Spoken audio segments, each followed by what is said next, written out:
So there's this relatively obscure game called EVO The Search for Eden. It's an action RPG for the Super Nintendo about evolution which has somehow garnered a decent sized cult following over the years. Too bad I've never played it. Instead of EVO The Search for Eden, today I will be talking about its lesser known prequel, EVO The Theory of Evolution, which although it had many similarities such as characters and music, their differences are what made the first game stand out to me. So you play as this little green fish who immediately after being taken in by other green fish gets banished from the village because they think you were the cause of the bright light that made everyone go stupid, go crazy. After wandering around the ocean for a while, you come across a glowing lady named Gaia. She basically tells you to keep evolving because of reasons. So that's exactly what you do. You go through all the major eras of life on Earth as an immoral being evolving constantly as time goes on. Although it seems as though there isn't much of a plot for EVO, the more you play, the more you realize that there's something else going on. The game starts by dropping hints, such as there being futuristic buildings hidden in mountains and fucking moon people hanging around. You know, very subtle hints. I doubt anyone would have picked up on them during their first playthrough. Soon, it is revealed that out of all things, the devil is trying to kill everything on Earth. I feel like it's only right to mention that the devil is a vamp chick with 7 wings. She's also kinda hot. After the reveal about a third into the game, EVO gets very SMT-ish, with your main goal being to kill the devil because you are the chosen fish, and with a side plot featuring a cult leader who uses giant laser guns to kill everyone because he thinks he's chosen by Lucifer to carry out her will. All that really needs to be done for EVO to take its rightful spot in mainline Shin Megami Tensei is to replace Gaia with Steven and let players recruit T-Rexes and whatever this is.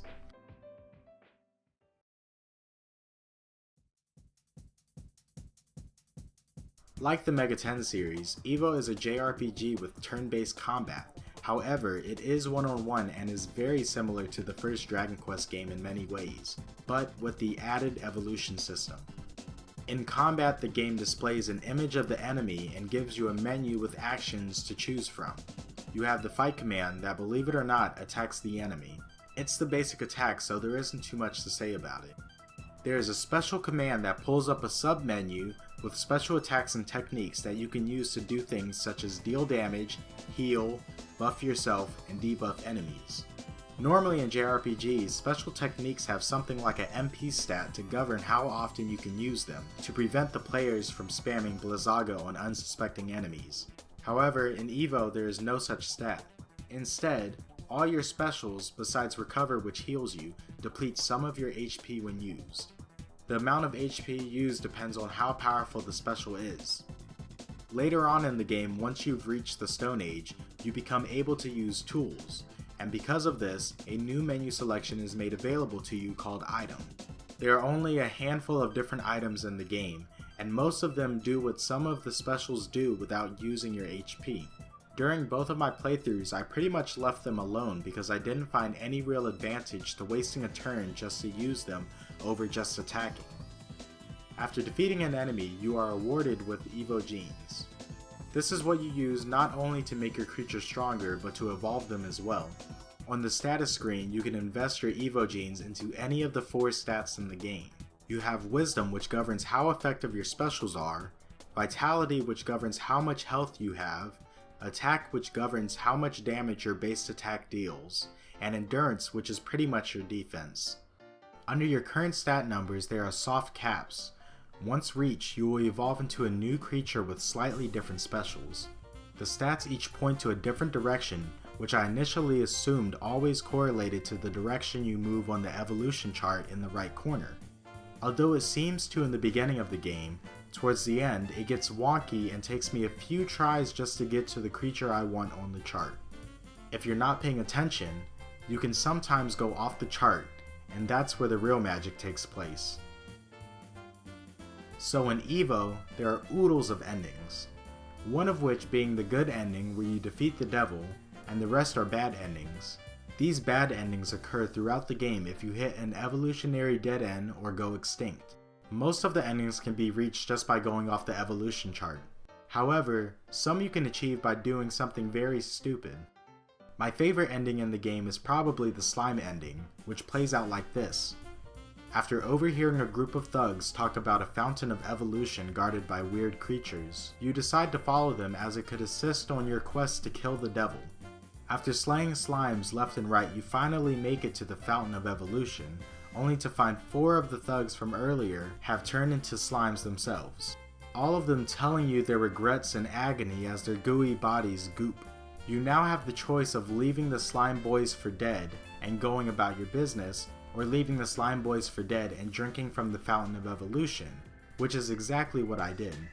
As you drink the water, you gain EVO genes, but after a few gulps you start to take damage. You can stop now or continue to drink from the fountain. If you keep drinking, then you eventually lose all your health, then you evolve into a slime and get a game over. Definitely one of those lol dude moments that really make this game way more enjoyable than it should be. Combat wise, compared to other JRPGs at the time, EVO the Theory of Evolution is extremely basic. There is no party to control, no elemental rock paper scissors stuff, or any other cool mechanics that were shoved into other JRPGs at the time, such as the famous job system of Final Fantasy III and the demon summoning system in the first 2 Megaten games, which on a side note, were really ahead of their time and pretty much started the monster collecting genre that Pokemon popularized, but that's for another video. Anyway, the point I'm trying to get across is that EVO the Theory of Evolution is an incredibly simple game, and that's okay.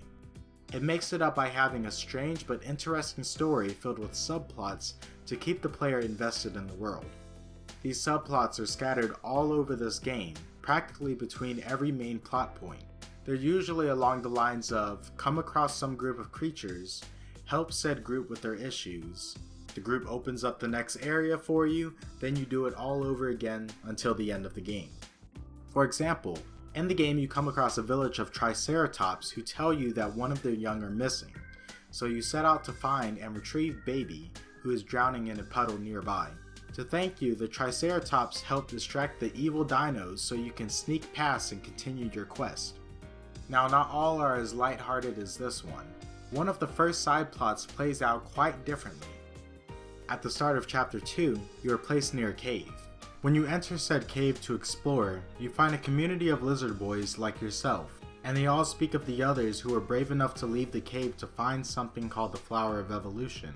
You eventually come to a mother who claims that her son was one of the guys who left in search of the flower, and that he hasn't come back yet.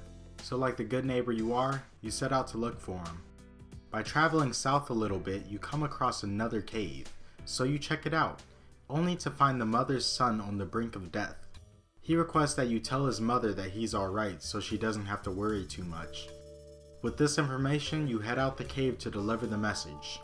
When you finally get back to the lizard cave, everyone was killed by giant cockroaches except for the mother who was badly injured. You deliver the message, and she dies happily, despite the player knowing that her son is lying dead in some other cave. This game seems to have a habit of placing these really dark subplots in between mostly lighthearted sections of the game. And honestly, it's not bad at all. In a game where your objective is to end the devil's influence on the world by tracking her down and killing her, it only makes sense that dark and grim events take place over the course of the game. You gotta pour some ugly into the good stuff. It gives it character, sort of like the art. Although the art does have its moments over the course of the game, most of the time it just looks okay. Most of the cutscenes, if you can call them that, look great. For the most part, the creature designs look good, but by golly, the art for most of the bad endings do not look so good when held up next to the other stuff. It's not too big of a deal, as the game footage in the video looks a lot worse than it should because I had to turn off the scan lines when I recorded. Sure, the game was designed to be played with a scan line, but recording scan lines sucks really bad due to video compression.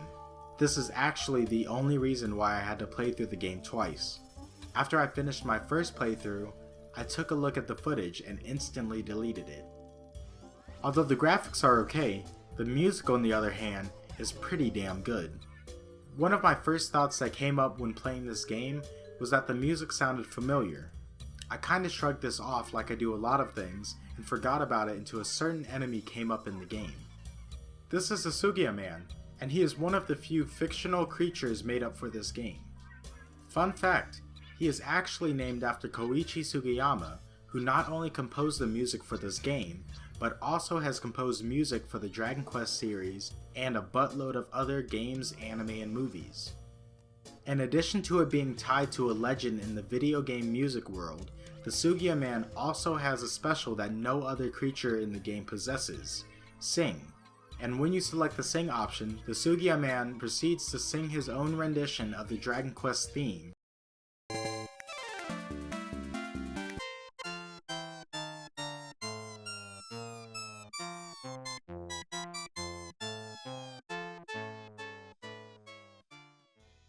And it's honestly the best thing in this whole game. Also, for some reason it is really OP as it stuns the enemy for a whole 5 turns. Getting hit by it usually results in an instant game over. Luckily, you can only come across Sugia Men in one short section in the game.